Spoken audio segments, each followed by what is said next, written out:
Reverse ക്ലാപ്പിന്റെ box office collection റിപ്പോർട്ടിലേക്ക് എല്ലാവർക്കും സ്വാഗതം. രൺബീർ കപൂർ, രശ്മിക മന്ദാന എന്നിവരെ പ്രധാന കഥാപാത്രങ്ങളാക്കി സന്ദീപ് റെഡ്ഡി വങ്ക സംവിധാനം ചെയ്ത ആനുവൽ എന്ന ഈ ചിത്രം അതിന്റെ ബോക്സ് ഓഫീസ് വേട്ട തുടരുകയാണ്. ചിത്രത്തിന് മിക്സഡ് റിവ്യൂസ് ആയിരുന്നു ലഭിച്ചിരുന്നത്. എന്തായാലും ബോക്സ് ഓഫീസിൽ വൻ കുതിപ്പ് നടത്തുകയാണ് ചിത്രം. 17 ദിവസത്തെ ചിത്രത്തിന്റെ ഗ്രോസ് കളക്ഷൻ 840 കോടിയാണ്. ജിയോ ബേബി സംവിധാനം ചെയ്ത കാതലും ബോക്സ് ഓഫീസിൽ ഹിറ്റ് സ്റ്റാറ്റസിലേക്ക് എത്തിയിരിക്കുകയാണ്. ജ്യോതിക, മമ്മൂട്ടി എന്നിവരാണ് പ്രധാന കഥാപാത്രങ്ങളായി ചിത്രത്തിലെത്തിയത്. ചിത്രം ഏകദേശം 10 കോടിക്ക് മുകളിൽ ഇപ്പോൾ കളക്ട് ചെയ്തിട്ടുണ്ട്. മമ്മൂട്ടിയുടെ ഈ കൊല്ലത്തെ 3ാമത്തെ ഹിറ്റ് കൂടിയാണ് കാതൽ. ലോകേഷ് കനകരാജിന്റെ ആദ്യ നിർമ്മാണ സംരംഭമായ ഫൈറ്റ് സ്ക്വാഡ് എന്ന സിനിമയിൽ വിജയകുമാറാണ് നായകനായി എത്തിയത്. ചിത്രം കഴിഞ്ഞ ആഴ്ചയായിരുന്നു റിലീസായത്.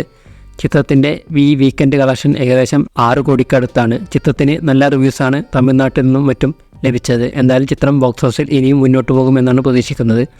ലോകേഷ് കനകരാജിന്റെ നിർമ്മാണ കമ്പനിയായ ജി സ്ക്വാഡിന്റെ ആദ്യത്തെ സംരംഭമാണ് ഫൈറ്റ് ക്ലബ്ബ്.